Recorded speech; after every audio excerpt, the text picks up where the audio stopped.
Hello students, कैसे हो आप सब। कल के जो टॉपिक था हमारा फीमेल रिप्रोडक्टिव सिस्टम, वो आप सबने पढ़ लिया होगा। तो फीमेल रिप्रोडक्टिव सिस्टम में हमने क्या क्या पढ़ा था, उसमें हमने मेन चीज़ क्या देखी थी कि अगर ओवरी से एग रिलीज हुआ और वो एग फर्टिलाइज हो गया अगर स्पर्म के साथ, तो क्या होता है, एंडोमेट्रियम जो थी, जो यूट्रस की बिल्कुल इनर लेयर थी, वो क्या थी, हमारे पास प्लेसेंटा में कन्वर्ट हो गई थी। प्लेसेंटा में कन्वर्ट हो गई थी तो क्या है, बेबी वहाँ पे इजीली उसको न्यूट्रिशन मिल सकता है। बट अगर वो एग जो है वो स्पर्म के साथ फर्टिलाइज अगर नहीं हुआ, तो उस केस में क्या हुआ था, अगर वो नहीं होता तो एंडोमेट्रियम जो है बर्स्ट आउट हो जाती है और थ्रू द ब्लीडिंग वो सारा का सारा बाहर आ जाता है, जिसको हम क्या बोल देते हैं, मेंस्ट्रुएशन बोल देते हैं। तो चलिए आज हम क्या करते हैं, नेक्स्ट टॉपिक जिसका नाम क्या है, वुल्वा। ये क्या होता है, मतलब मैं एक एक्सटर्नल जेनिटल ओपनिंग की बात कर रही हूँ, बहुत ध्यान से देखना। मैं क्या बात कर रही हूँ कि यहाँ पे ये देखिए कुछ ऐसा सा है स्ट्रक्चर, ठीक है, ये कुछ ऐसा सा स्ट्रक्चर होगा। मतलब थोड़ा सा मैं ज़्यादा इसको क्लियर नहीं दिखा पा रही हूँ, थोड़ा सा इसको रफली देख लीजिए। और इसके बाद यहाँ पे ये ऐसे, ये टू मेम्ब्रेनस स्ट्रक्चर होता है काइंड ऑफ, और इसके अंदर यहाँ से ऐसे आता हुआ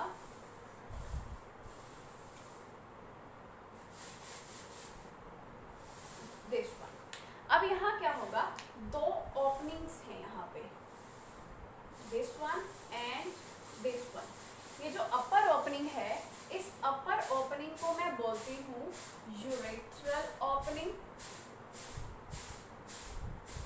और इस नीचे वाली ओपनिंग को मैं क्या बोल रही हूँ, वेजाइनल ओपनिंग। ठीक है जी, मैंने कल या परसों ही आप लोगों को बताया, मतलब लास्ट जो भी लेक्चर है उसमें बताया था कि जैसे मेल में क्या था, हमारा यूरेथ्रल पोर और जो दूसरा रिप्रोडक्टिव पोर है, मतलब जिससे यूरिन और या फिर सेमन जो एक्सक्रीट आउट हो रहा है, जो इजैकुलेट हो रहा है, उसका एक सिंगल पोर है, मतलब जो उसमें ओपनिंग है वो सिंगल है। यूरेथ्रल ओपनिंग और जेनिटल ओपनिंग एक सिंगल ही है। इस फीमेल में यूरेथ्रा ओपनिंग और वेजाइनल ओपनिंग, मतलब इसका दूसरा नाम क्या होता है, ऑरिफिस। आपको एनसीईआरटी में ऑरिफिस के नाम से भी शायद ही मिल सकता है, वेजाइनल ऑरिफिस और यूरेथ्रल ऑरिफिस।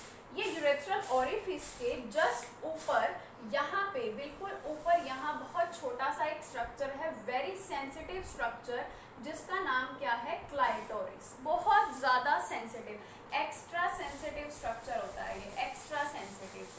अब इसका ये ऊपर वाला जो पार्ट है, यहाँ पे क्या होते हैं, बहुत सारे प्यूबिक हेयर्स, और इसके ये वाली बाउंड्री पे भी बहुत सारे हेयर्स प्रेजेंट है, ये वाली बाउंड्री पे भी बहुत सारे हेयर्स प्रेजेंट है। मैं इनको क्या बोल रही हूँ, प्यूबिक हेयर्स बोल रही हूँ इनको मैं। अब दूसरी मैं बात क्या कर रही हूँ, ये जो दो बाउंड्रीज थी, इस बाउंड्री में मैंने बाहर वाले को नाम दे रही हूँ मैं लेबिया मेजोरा, मैं तो क्या दे रही हूँ, इस डायग्राम का नाम है, और अंदर वाली का जो नाम है दैट इज लेबिया माइनोरा। ठीक है जी। और ये जो ऊपर वाली कवरिंग है, ऊपर वाली जिसपे बहुत ज्यादा वाले हेयर्स प्रेजेंट हैं, उसका नाम क्या होता है, मॉन्स प्यूबिस। अब देखिए मैं पूरे स्ट्रक्चर को एक्सप्लेन कर रही हूँ। सबसे पहले बात कर लेते हैं मॉन्स प्यूबिस की, क्योंकि सबसे अपर पार्ट पे वही प्रेजेंट है। मॉन्स प्यूबिस जो स्ट्रक्चर है, वहाँ पे बहुत ज्यादा अमाउंट में एडिपोज टिश्यू या कनेक्टिव टिश्यू की डिपोजिशन होती है। ठीक है जी, यहाँ पे मतलब एडिपोज टिश्यू या फिर मैं ये बोल रही हूँ कि कनेक्टिव टिश्यू की डिपोजिशन है। ठीक है जी, मतलब ये बहुत ही स्पॉन्जी एरिया या थिक एरिया जिसको बोलते हैं, स्किन से कवर होता है, और इस पूरे एरिया पे बहुत ज्यादा अमाउंट में क्या प्रेजेंट होते हैं, बहुत ज्यादा अमाउंट में हेयर्स प्रेजेंट होते हैं। इस एरिया का नाम क्या है, मॉन्स प्यूबिस। पहली चीज कवर होती है, जो बिल्कुल अपर वाला पार्ट है, that is mons pubis. Mons pubis में मैंने क्या बोला कि वो एरिया जो पूरा का पूरा एडिपोज टिश्यू कनेक्टिव टिश्यू से कवर है, उसके ऊपर वाली जगह पे बहुत सारे हेयर्स प्रेजेंट हैं, और ये जो एरिया है ये बिल्कुल क्या होता है, थिक वाला एरिया, जो बिल्कुल फ्रंट एरिया है पूरे वुल्वा का। ठीक है, अब ये उसके बाद ये वाली चीज आ जाती है जो इसकी आउटर कवरिंग है। आउटर कवरिंग मतलब मैं ये बोल रही हूँ, फीमेल की जो जेनिटल ओपनिंग होती है वो टू लिप लाइक स्ट्रक्चर होता है। तो एक तो बाहर वाला एरिया है। जैसे ये आपको लिप लाइक स्ट्रक्चर नजर आ रहा है, lip like structure double membranous है। आउटर मेम्ब्रेन जिसको हम बोलते हैं लेबिया मेजोरा, अंदर वाली इनर मेम्ब्रेन इसको मैं बोल रही हूँ लेबिया माइनोरा। और इसके बाद मैं बोल रही हूँ कि जो लेबिया मेजोरा है इस पे भी आउटर बाउंड्री पे काफी ज्यादा हेयर्स प्रेजेंट है। ये दोनों क्या है, जस्ट आउटर लेयर्स हैं, ठीक है। मतलब मैं इसको चलो बोल देती हूँ ये आउटर लेयर है और ये वाली इनर लेयर है। और लेबिया मेजोरा पे क्या प्रेजेंट है, बहुत सारे हेयर्स प्रेजेंट है। कौन से hair, pubic hair. Pubic hair का क्या मतलब है कि यहाँ पे जो हेयर्स प्रेजेंट होते हैं ये एम्ब्रियोनिक स्टेज में या चाइल्डहुड में, यंगर स्टेज में ये तब नहीं होते। जैसे ही एक फीमेल में मैच्योरिटी आती है, एक सेक्सुअल मैच्योरिटी आती है, इसका मतलब क्या है कि जब वो प्यूबर्टी आती है 12 to 15 एज में, जैसे ही एक फीमेल में मैच्योरिटी आएगी, सेक्सुअल मैच्योरिटी, तब क्या होगा, लेबिया मेजोरा और मॉन्स प्यूबिस पे सारे के सारे प्यूबिक हेयर्स की डेवलपमेंट स्टार्ट हो जाएगी, ठीक है। तो यहाँ पे मेरा मॉन्स प्यूबिस वाला एरिया कवर होता है, लेबिया मेजोरा, लेबिया माइनोरा, इसमें आई थिंक कोई कंफ्यूजन नहीं होगी। इसके बाद मैं क्या बोल रही हूँ कि लेबिया माइनोरा, ध्यान से देखिए, ये लेबिया माइनोरा जो अंदर की लेयर है, लेबिया माइनोरा में ऊपर वाली साइड पे, बिल्कुल अपर साइड पे एक छोटा सा पार्ट है, बहुत sensitive part, that is clitoris, ठीक है। मैंने बहुत ही सेंसिटिव पार्ट की बात की है जिसका नाम क्या है, क्लाइटोरिस है। ये क्लाइटोरिस क्या होता है, वुल्वा का, या मैं ये बोल सकती हूँ पूरे सिस्टम का एक्स्ट्रा सेंसिटिव रीजन होता है, एक्स्ट्रा सेंसिटिव रीजन, ठीक है। इसके बाद मैं बात कर रही हूँ यहाँ पे ऑरिफिस की। एक यूरेथ्रल ऑरिफिस है, एक वेजाइनल ऑरिफिस है। यूरेथ्रल ऑरिफिस एक ओपनिंग है जहां से यूरिन की एक्सक्रीट आउट हो सकता है, मतलब जो यूरिन के लिए एक पोर है, यूरिन के लिए एक ओपनिंग है जहां से यूरिन जो है इजैक्यूलेट हो सकता है। अब ये ओपनिंग जो है, यूरेथ्रल ओपनिंग को नीड किस चीज की पड़ती है, बार बार इसको नीड पड़ती है कि वो कहीं ना कहीं थोड़ा बहुत ल्यूब्रिकेट हो सके। मतलब अगर वो थोड़ा सा ल्यूब्रिकेट हो सकेगा, मतलब जैसे होता है ना कि थोड़ा स्टिकी हो जाए, तो उस चीज के लिए क्या होता है, ल्यूब्रिकेशन के लिए यूरेथ्रल ऑरिफिस के पास ल्यूब्रिकेशन के लिए एक ग्लैंड प्रेजेंट होती है जिसका नाम क्या होता है, स्कीन्स ग्लैंड। स्कीन्स ग्लैंड एक ग्लैंड है जो कि क्या करती है, यूरेथ्रल ऑरिफिस को ल्यूब्रिकेट करती है, ठीक है। और दूसरी ओपनिंग जो हमारे पास वेजाइनल ऑरिफिस है, यहाँ से क्या होगा, या तो यहाँ पे मेंस्ट्रुएशन ब्लड बाहर निकलेगा और या फिर इस ओपनिंग से क्या होता है, सेमन की एंट्री होती है, मतलब स्पर्म की एंट्री होती है। मतलब इस पोर से, ये हमारे पास कौन सा पोर है, जेनिटल पोर है, मतलब या तो यहाँ पे मेंस्ट्रुएशन वाला ब्लड बाहर आ जाएगा और या फिर स्पर्म का एंटर हो जाएगा यहाँ से। तो यहाँ पे जो ग्लैंड प्रेजेंट होती है उसका नाम क्या है, बैर्थोलिन। बैर्थोलिन नाम की एक ग्लैंड है जो क्या करती है, वेजाइनल ऑरिफिस को क्या करती है, वो उसको ल्यूब्रिकेट करती है, बैर्थोलिन। एंड ऊपर वाली जो थी, मतलब जो यूरेथ्रल ओपनिंग की ग्लैंड थी, उसका नाम स्कीन्स ग्लैंड था। नीचे वाली जो वेजाइनल ओपनिंग है उसको मैं बोल रही हूँ बैर्थोलिन ग्लैंड। अगर मैं इस पूरे एरिया की बात करूं, मतलब यहाँ से लेके यहाँ तक, ये जो आपको अंदर की एक कैविटी सी नजर आ रही है, इस पूरे एरिया की बात करूं कि मतलब यूरेथ्रल ओपनिंग की बात करूं और मैं वेजाइनल ओपनिंग की बात करूं, ये जिस एरिया में दोनों चीजें प्रेजेंट है, मतलब ये वाला एरिया, ये यहाँ से लेके यहाँ तक का एरिया जिसमें ये दोनों चीजें प्रेजेंट है, अगर इन दोनों को इकट्ठा कर दूं मैं तो उसको क्या बोल देंगे, वेस्टिब्यूल बोल देंगे। कि वेस्टिब्यूल नाम का एक पॉइंट है, वेस्टिब्यूल नाम का एक एरिया है वुल्वा के अंदर जिसमें यूरेथ्रल ऑरिफिस और वेजाइनल ऑरिफिस दोनों प्रेजेंट होती हैं, ठीक है जी। तो ये एक जेनिटल ओपनिंग का टॉपिक था जिसमें मैंने सिर्फ वुल्वा के बारे में बात की थी। कल फीमेल रिप्रोडक्टिव सिस्टम में जो वेजाइना की बात करी, वेजाइना की बात वहाँ पे सिर्फ इतनी सी करी थी हमने कि अगर जो है स्पर्म वहाँ से एंटर हो जाता है, ओवा के साथ फ्यूजन कर लेगा। आज मैं बात कर रही हूँ जेनिटल ओपनिंग की, क्योंकि मेल रिप्रोडक्टिव सिस्टम में सिंगल ओपनिंग थी तो उसको उसी डायग्राम में दिखाना पॉसिबल था। इन दोनों को उस डायग्राम में दिखाना पॉसिबल नहीं था जो मैंने प्रीवियस वीडियो में दिखाया है, तो इस वजह से मैं आपको इसमें शो कर रही हूँ कि ये जो दोनों ओपनिंग है, यूरेथ्रल ओपनिंग जहाँ से यूरिन एक्सक्रीट आउट होगा, इस ओपनिंग को ल्यूब्रिकेट करने के लिए जो ग्लैंड हेल्पफुल होती है या जो ग्लैंड रिस्पॉन्सिबल होती है या जो ग्लैंड उसको इसमें हेल्प कर रही होती है ल्यूब्रिकेट करने के लिए, उसका नाम स्कीन्स ग्लैंड है। और वेजाइनल ओपनिंग, वेजाइनल ऑरिफिस जहाँ जहां से मेंस्ट्रुएशन ब्लीडिंग आएगी या फिर स्पर्म एंटर होगा, वहां पे जो ग्लैंड है उसका नाम क्या है, बैर्थोलिन। बैर्थोलिन ग्लैंड क्या करेगी, वेजाइनल ओरिफिस को लुब्रिकेट करने में हेल्प करेगी। उसके अलावा मैंने ये बताया है कि ये लिप लाइक स्ट्रक्चर, अच्छा इन दोनों को अगर मैं मिला दूं तो वेस्टिब्यूल बोलते हैं इसको। बाहर ये पूरा का पूरा वेस्टिब्यूल, ये क्या है, पूरा का पूरा lip like structure. Outer membrane को लेबिया मेजोरा कहते हैं, अंदर वाली मेम्ब्रेन को लेबिया माइनोरा, और अपर वाली चीज को क्या बोलते हैं, मॉन्स प्यूबिस। तो मॉन्स प्यूबिस और लेबिया मेजोरा पे प्यूबिक हेयर्स प्रेजेंट होते हैं। वो हेयर्स जो डेवलप कब होते हैं, जब एक फीमेल में क्या आ जाती है, प्यूबर्टी आ जाती है, मतलब सेक्सुअल मैच्योरिटी आ जाती है, ठीक है। और उसके अंदर लेबिया माइनोरा के अंदर और बिल्कुल अपर पार्ट पे क्लाइटोरिस, जो कि एक्स्ट्रा सेंसिटिव रीजन है पूरे सिस्टम का, क्लाइटोरिस वहां पे प्रेजेंट होता है, ठीक है। तो ये हमारे पास वुल्वा था। इसके बाद मैं किसकी बात कर रही हूँ, इसके बाद मैं आपको नेक्स्ट टॉपिक की जो बात कर रही हूँ उसका मैं डायग्राम बना लेती हूँ पहले। तो ये जो है नेक्स्ट टॉपिक हमारे पास ये है, इसको टॉपिक का नाम क्या है, ब्रेस्ट, ठीक है। तो इसके बारे में हमने पढ़ना है। अभी क्या है, हम क्या देखेंगे कि जो फीमेल रिप्रोडक्टिव सिस्टम कर लिया, बट अब आगे ये है कि जब फ्यूजन हो गया है, फ्यूजन हो गया तो क्या होगा, अब एक बेबी प्रोड्यूस हो जाएगा। अब बेबी प्रोड्यूस हो जाएगा तो ऑब्वियस सी बात है उसको न्यूट्रिशन की नीड है। न्यूट्रिशन की नीड किससे है, अब और न्यूट्रिशन इसको किससे मिलेगा, ऑब्वियसली उसको किससे मिलेगा, मदर की फीडिंग से। तो मदर जो है जब उसको मिल्क देगी तो उससे न्यूट्रिशन मिलेगा, बट वहां पे वो चीज प्रोड्यूस कैसे हुई उसकी बात करेंगे। तो टॉपिक ये ब्रेस्ट है। इसमें देखो, अब अगर मैं इसकी बात करूं ब्रेस्ट की, तो इसमें होता क्या है, ये सेकेंडरी सेक्स कैरेक्टर के अंदर इंक्लूड होता है। मतलब प्राइमरी सेक्स कैरेक्टर तो हमारे पास वही था कि ओवरी है, ओवरी से ओवा प्रोड्यूस हुआ और वहां पे वो सारी कहानी चल पड़ी। बट अगर इसकी बात करूं तो ये क्या है, सेकेंडरी सेक्स कैरेक्टर है। मोस्टली क्या है इस ब्रेस्ट में, ये जो आउटर टिश्यू है इसमें मोस्टली क्या होता है, फैट डिपॉजिट होता है, मतलब एडिपोज टिश्यू की एक्यूमुलेशन होती है। एडिपोज जो नाम का एक टिश्यू होता है, ध्यान से सुनो बात को, जो एडिपोज नाम का टिश्यू होता है, एडिपोज टिश्यू क्या करता है, फैट को डिपॉजिट होने में हेल्प करता है। ये एडिपोज टिश्यू फैट में डिपॉजिट हो रहा है। देखो ये बाहर वाले जो सेल्स है, मैंने जो ब्लू कलर से डिनोट की है, ये क्या है, फैट डिपॉजिट हो रखी है सारी, ठीक है।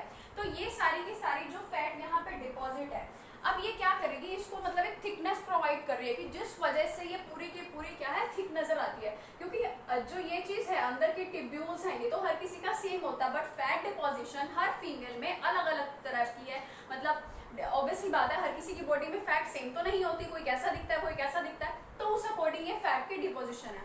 और अगर मैं इसकी एक यूनिट की बात करूं, जैसे होता है ना कि एक वो कि किस पे बेस्ड है, किस पे बेस्ड है, ऑब्वियसली आपको सबको पता है कि ये किस पे बेस्ड है, मेमोरी ग्लैंड पे। मतलब इसमें है ही क्या, मेमोरी ग्लैंड, जिसका काम क्या होगा, जो मिल्क प्रोड्यूस करेगी, ठीक है।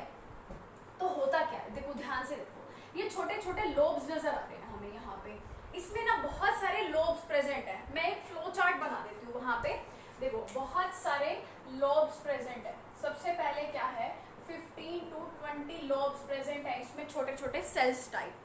अब हर एक लोब में, ईच लोब कंटेन्स, हर एक लोब के अंदर क्या है, ग्रेप्स लाइक स्ट्रक्चर है, ग्रेप लाइक स्ट्रक्चर, जिसका नाम क्या है, एल्वियोलाई। आप ध्यान से देखो इस डायग्राम में आपको जो नजर आ रहा है, मेमोरी एल्वियोलस, ये कैसा ग्रेप लाइक स्ट्रक्चर, मतलब कितना इरेगुलर सा आपको स्ट्रक्चर नजर आ रहा है, ये एल्वियोलाई है। अब ये एल्वियोलाई क्या है, जब यहाँ पे आपके पास ये नजर आ गया कि ये लॉब्स हैं, लॉब के बाद क्या है, हर एक लॉब में ग्रेप लाइक स्ट्रक्चर एल्वियोलाई आ जाता है। अब ये एल्वियोलाई क्या करती है, बहुत सारी कॉन्ट्रैक्शन शुरू कर देगी।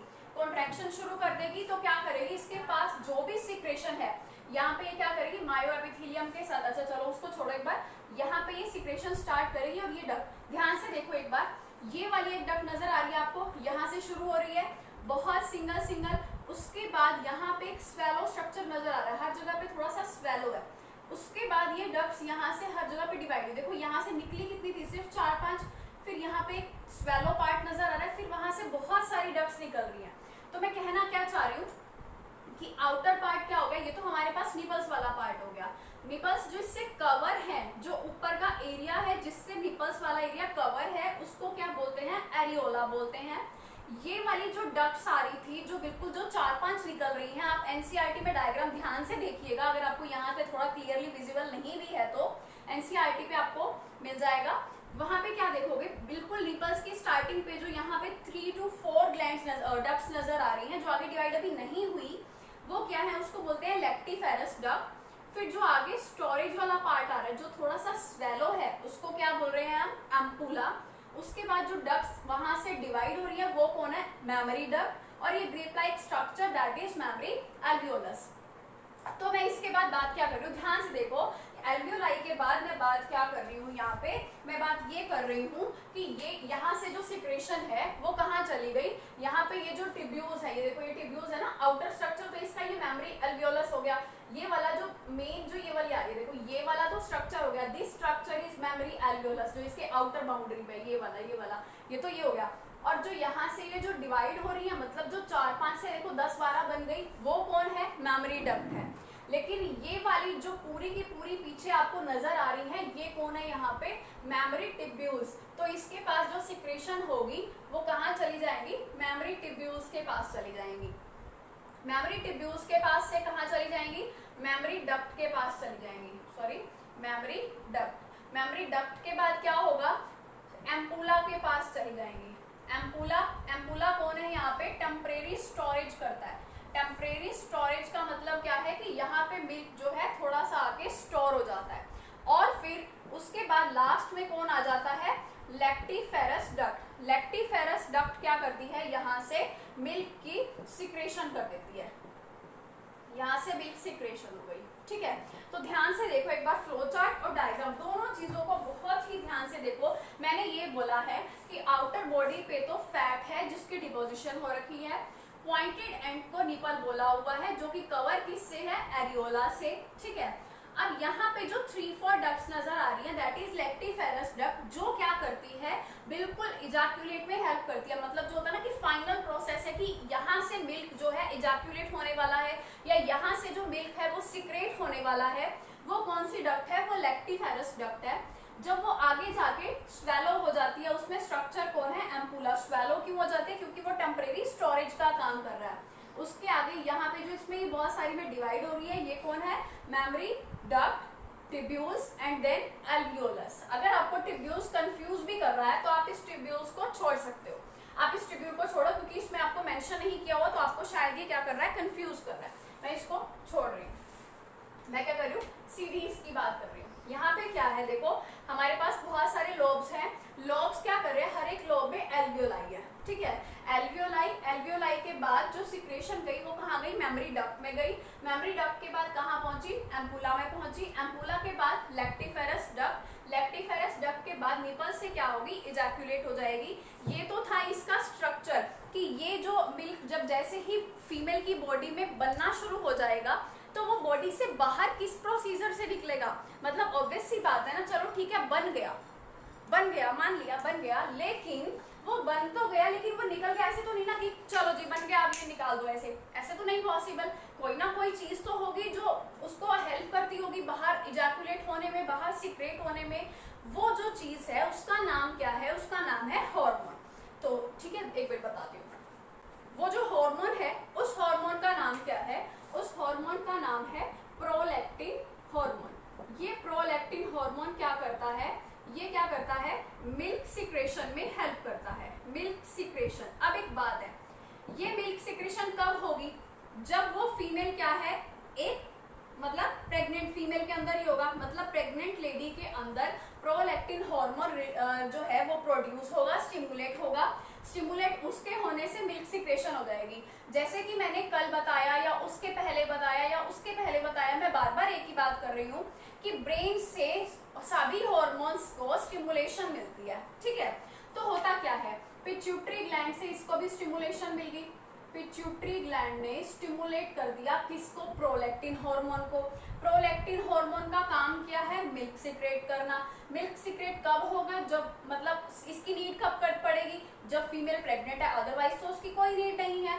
चलो इतनी बात समझ में आ रही है, कोई दिक्कत नहीं। सिर्फ इतना याद रखो, सिर्फ और सिर्फ इतना कि प्रोलैक्टिन हार्मोन यहाँ पे मिल्क सिक्रेशन में काम कर रहा है। बट जब मैंने फीमेल रिप्रोडक्टिव सिस्टम के बारे में आपको बताया था तब मैंने क्या बोला था, मैंने वहाँ पे एक बात करी थी। क्या बात करी थी कि फीमेल में जब फीमेल प्रेग्नेंट हो जाती है तो उसमें प्रोजेस्टेरोन नाम का जो हार्मोन होता है उसका लेवल काफ़ी ज़्यादा हाई हो जाता है, इसकी बात की थी। अब मैं बोल रही हूँ कि जब प्रोजेस्टेरोन नाम का हार्मोन जब इसकी फीमेल की बॉडी में बन गया, वो कब बना? बन तो पहले ही गया था क्योंकि फीमेल मैच्योरिटी आ गई, बट इसका लेवल हाई कब हुआ? जब फीमेल प्रेग्नेंट हो गई। प्रेग्नेंट हो गई इसका क्या मतलब है कि जब स्पर्म एंड ओवा का फ्यूजन हो गया। अब फ्यूजन हो गया इसका क्या मतलब है कि फ्यूजन हो गया, प्रेग्नेंट हो गई है, प्रोजेस्टेरोन का जो लेवल है वो बढ़ गया है, तो जब ये प्रोजेस्टेरोन लेवल बढ़ा हुआ होता है तब तक वो प्रोलैक्टिन को स्टिमुलेट तो हो रखा होता है क्योंकि पिट्यूटरी ग्लैंड से सिग्नल मिला हुआ है, वो वहां से उसको एक्टिव नहीं होने देता क्योंकि ड्यूरिंग प्रेगनेंसी उसको प्रोलैक्टिन की नीड नहीं होती क्योंकि बेबी बाहर तो अभी नहीं आया ना, तो उसको मिल्क सिक्रेशन की नीड क्या है? कुछ भी नीड नहीं है। तो जब प्रोजेस्टेरोन मतलब ड्यूरिंग प्रेगनेंसी जो है, ड्यूरिंग प्रेगनेंसी प्रोजेस्टेरोन जो है, प्रोजेस्टेरोन इसको रिलीज जो है नहीं होने देता। ठीक है, ध्यान से इस चीज को नोट कर लो, मेरे पॉइंट को। मैं बार बार एक ही बात बोल रही हूँ, कंफ्यूज आगे मत होना। प्रोलैक्टिन हार्मोन जो है वो मिल्क सिक्रेशन में हेल्प करता है। ठीक है, वो मिल्क प्रोलैक्टिन हार्मोन कहाँ से आया? पिट्यूटरी ग्लैंड से आया। कब होगा ये जो स्टिमुलेशन है कब मिलेगी? जब फीमेल प्रेग्नेंट हो जाएगी। बट ये रिलीज कब होता है? जब बेबी बाहर आ जाता है, मतलब जब बेबी डिलीवरी हो जाती है, एक फीमेल उस बेबी को डिलीवर कर देती है, उसके बाद होता है। क्योंकि ड्यूरिंग प्रेगनेंसी तो प्रोजेस्टेरोन का लेवल हाई होता है और प्रोजेस्टेरोन का लेवल हाई है, उस टाइम पे प्रोलैक्टिन की नीड है ही नहीं, तो उस टाइम पे प्रोजेस्टेरोन जो है प्रोलैक्टिन को रिलीज नहीं होने देता। उस टाइम पे उसका काम सिर्फ और सिर्फ इतना होता है उस टाइम पे कि भाई काम तो उसका क्या होना है, जस्ट आफ्टर 9 मंथ के बाद उसको उसकी जरूरत पड़ती है कि जैसे ही 9 मंथ खत्म हुए, बेबी डिलीवर हुआ, अब प्रोलैक्टिन की नीड पड़ेगी। क्यों? क्योंकि अब बेबी को उसकी मिल्क की नीड पड़ेगी। उसके पहले ड्यूरिंग 9 मंथ प्रोजेस्टेरोन का काम क्या होता है? ये प्रिपेयर कर रहा होता है, प्रिपेयर फॉर लैक्टेशन, मतलब जो मेमोरी ग्लैंड्स है उसको प्रिपेयर कर रहा होता है, काइंड ऑफ उसको मॉडिफाई कर रहा होता है। मैं ये चीज बोल रही हूँ, मतलब जो प्रोजेस्टेरोन है वो जस्ट प्रिपेयर कर रहा है अभी मेमोरी ग्लैंड को, प्रिपेयर फॉर लैक्टेशन। किसको? Prepare memory gland for lactation, लेकिन वो बाहर उसको नहीं आने देगा। जैसे ही 9 मंथ्स पूरे होंगे, जैसे ही बेबी की डिलीवरी होगी, उसके बाद क्या होगा? प्रोलैक्टिन हार्मोन रिलीज हो जाएगा। तो मैं एक और बात कर रही हूँ, यहाँ पे एक और हार्मोन आ जाता है जिसका नाम क्या होता है? ऑक्सीटोसिन। ऑक्सीटोसिन नाम का जो हार्मोन होता है, ये क्या होता है?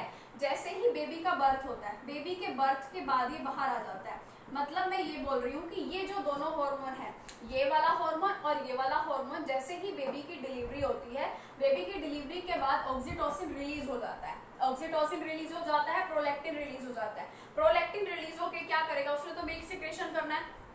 ऑक्सीटोसिन का नाम क्या है? मतलब यहाँ पे मैं अगर इसको थोड़ा सा इमोशन पॉइंट ऑफ व्यू से लूँ तो ऑक्सीटोसिन को ना कहीं कहीं जगह पे hormone of love and affection भी बोला हुआ है। क्यों बोला हुआ है इसको लव एंड अफेक्शन? क्योंकि जैसे ही एक बेबी का बर्थ होता है, उसकी जो फर्स्ट क्राई होती है, फर्स्ट क्राई के टाइम पे, मतलब ऑब्वियसली ये मैं एक लॉजिकली बात मतलब थोड़ी सी नहीं कर रही हूँ, मैं आपको याद रखने के लिए बात कर रही हूँ कि जैसे ही उसकी फर्स्ट क्राई हुई, जैसे ही बेबी बाहर आया, ऑब्वियसली वो पहली बार रोएगा, उसके बाद ऑक्सीटोसिन या प्रोलैक्टिन जो है, उसके बाद वो धीरे धीरे काम करना शुरू कर देंगे, क्योंकि उसके बाद उसको नीड पड़ती है एक बेबी को फीड कराने की, उससे पहले उस चीज की कोई भी नीड नहीं होती। ठीक है, तो इसलिए ये बात मैंने सिर्फ और सिर्फ इतनी बोली है। यहाँ पे एक बार ध्यान से सुन लो कि प्रोलैक्टिन हार्मोन जो है पिट्यूटरी ग्लैंड उसको रिलीज कर रही है। ठीक है, और इसको मैं ये भी बोल दूंगी कि इसको बोल देंगे हार्मोन ऑफ मैटरनिटी, इसका दूसरा नाम है हार्मोन ऑफ मैटरनिटी। किसको? प्रोलैक्टिन को, क्योंकि जैसे ही मदर बनते हैं सबसे पहले नीड इसकी हार्मोन की बनती है। बट ड्यूरिंग प्रेगनेंसी यहाँ पे प्रोजेस्टेरोन हार्मोन जो है उसका लेवल ज्यादा हाई होता है। जब उसका ज्यादा हाई लेवल है तो वो क्या वो काम सिर्फ इतना करेगा कि वो मेमोरी ग्लैंड को लैक्टेशन के लिए प्रिपेयर करेगा। ठीक है, जैसे ही मेमोरी ग्लैंड लैक्टेशन के लिए प्रिपेयर हो जाएंगी, अब क्या होगा, इसके बाद हमारे पास क्या चीज आ जाएगी कि लैक्टेशन जो है प्रिपेयर हो गया है। अब बेबी का जो बर्थ होगा, बेबी के बर्थ के बाद वहां पे क्या चीज हो जाएगी, ऑक्सीटोसिन रिलीज हो जाएगा। ऑक्सीटोसिन फिर से वही कि वो हाइपोथैलेमस उसको रिलीज करवा रहा है। क्यों करवाता है, जब बेबी की फर्स्ट ट्राई मतलब जब बेबी फर्स्ट टाइम उसको नीड पड़ती है किसकी, फीडिंग की। उससे पहले तो उसको कोई फीडिंग की नीड नहीं है। प्रेगनेंसी के टाइम पे तो हर एक बेबी को प्लेसेंटा के थ्रू मदर की बॉडी से सारा का सारा न्यूट्रिशन मिल रहा होता है। फिर चाहे वो ऑक्सीजन की बात कर रही हूँ, किसी फूड की बात कर रही हूँ, किसी भी टाइप के एक न्यूट्रिशन की बात कर रही हूँ, वो सारा का सारा प्लेसेंटा के थ्रू बेबी को मिल रहा होता है। उसकी बात भी हम नेक्स्ट या नेक्स्ट टू नेक्स्ट लेक्चर में करेंगे। तो अभी फिलहाल उसकी नीड नहीं है। जैसे ही इन दोनों की नीड आती है तो फिर इसको यहाँ पे यूज कर लेते हैं, इसलिए इसको मैटरनिटी हार्मोन भी बोला हुआ है। ठीक है जी, तो इसके बाद हम क्या करते हैं, तो मैं इसको इरेज कर लेती हूँ। लैक्टोजेनेसिस, इसमें क्या है, दो चीजें आ जाती हैं। लैक्टोजेनेसिस का मतलब क्या है, यहाँ पे मिल्क प्रोड्यूसिंग कैपेसिटी, मतलब जब मिल्क प्रोड्यूस हो रहा है तो उस टाइम पे दो टाइप की चीजें होती हैं। दो टाइप की चीजें कौन कौन सी होती हैं, एक होती है कोलेस्ट्रोजेनिक और एक होती है lactogenic. First one is colostrogenic and second one is lactogenic. दोनों क्या है, मैं डिफरेंशिएट फॉर्म में बात कर लेती हूँ। इस पे क्या है, एमसीक्यूज क्वेश्चन कई बार आ जाते होते हैं, तो ध्यान से इसको सुन भी लेना, बाद में स्क्रीनशॉट लेके या नोट भी कर लेना। लैक्टोजेनेसिस, जब यहाँ पे क्या हुआ कि प्रोलैक्टिन रिलीज हो गया है, बेबी बाहर आ चुका है, अब क्या है वहां पे मिल्क सिक्रेशन स्टार्ट हो चुकी है। मिल्क सिक्रेशन स्टार्ट, लैक्टोजेनेसिस है, उसको मैं लैक्टोजेनेसिस बोल रही हूँ। दो टाइप की चीजें होती हैं, एक कोलेस्ट्रोजेनिक होता है, एक लैक्टोजेनिक होता है। ठीक है, दोनों टाइप की चीजें क्या हैं, जो फर्स्ट मिल्क होता है, फर्स्ट मिल्क, बिल्कुल फर्स्ट मिल्क, मतलब 3 to 4 डेज के अंदर अंदर जैसे ही मिल्क रिलीज होना शुरू होता है, पहला पॉइंट ये है कि जैसे ही मिल्क रिलीज होना शुरू हुआ, जैसे ही एक बेबी का बर्थ हुआ, उसके बाद जैसे ही मदर में मिल्क सिक्रेशन स्टार्ट हुई, तो फर्स्ट 3-4 डेज का जो मिल्क होगा उसको कोलेस्ट्रम बोलते हैं। कोलोस्ट्रम, ये कोलोस्ट्रम क्या होता है, थोड़ा सा येलो कलर का होता है, येलो कलर का है।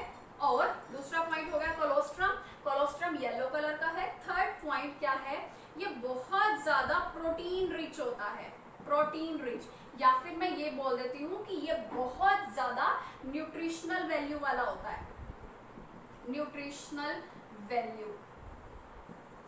ठीक है, और फोर्थ पॉइंट सॉरी मैं ये बोल रही हूँ कि ये वाला जो मिल्क है, ये एक बेबी को इम्यूनिटी प्रोवाइड करा रहा होता है। इम्यूनिटी का क्या मतलब होता है, आपने सुना होगा 10th क्लास में एक टॉपिक आया होगा, इम्यूनिटी का क्या मतलब है। इम्यूनिटी मतलब बॉडी में एक ऐसी पावर जो क्या करती है, किसी भी बंदे को, मतलब किसी की भी बॉडी में हो सकती है, वो बंदे को क्या करती है, सामने से अगर कोई जर्म आ रहा है, कोई भी एक इन्फेक्शन आ रहा है, तो उससे लड़ने की पावर होती है। ठीक है, अगर ये इम्यूनिटी बॉडी में अच्छी होती है, जैसे होता है ना कि कुछ बच्चे तो हर रोज बीमार हो जाते हैं, कुछ बच्चे ऐसे होते हैं जिनको साल बाद भी एक बार भी फीवर नहीं होता, वो किस पे डिपेंड करता है कि बॉडी की इम्यूनिटी कैसी है।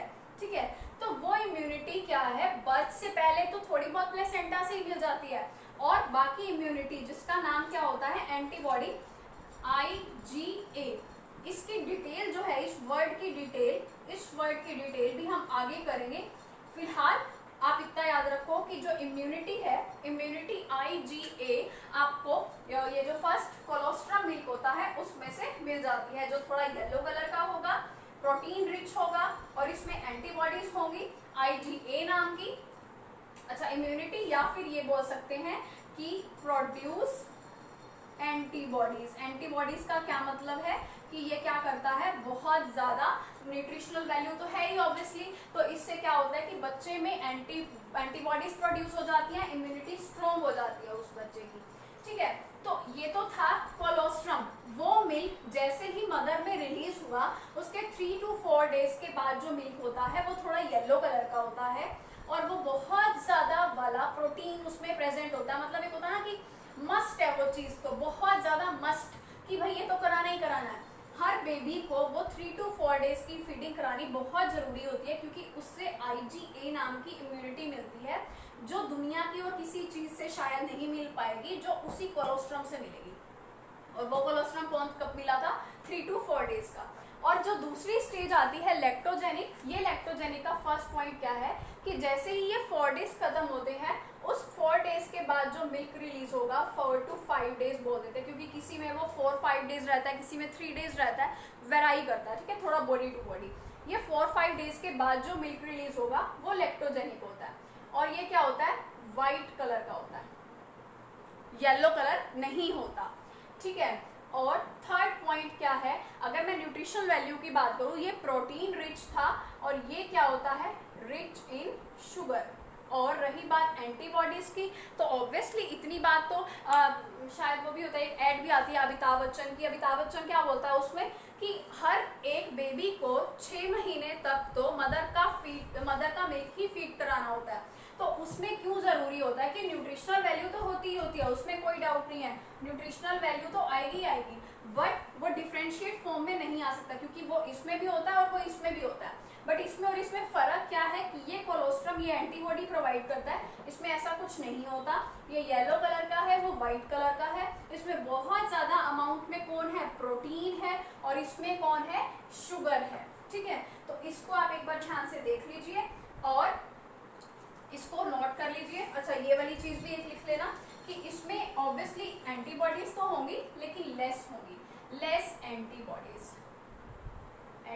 होंगी, बट इतनी ज़्यादा नहीं होंगी, वो इसी में ज़्यादा होंगी, कोलोस्ट्रम में, जो बिल्कुल फर्स्ट 3-4 डेज का मिल्क होता है, ठीक है जी। तो यहाँ पे क्या होता है, ये ब्रेस्ट वाला टॉपिक, और उसके बाद जो वो लैक्टेशन स्टार्ट हुई, पूरा का पूरा हार्मोनल कंट्रोल। पहले मैंने आपको वल्वा के बारे में पढ़ाया, दूसरा टॉपिक हमारा क्या था? ब्रेस्ट।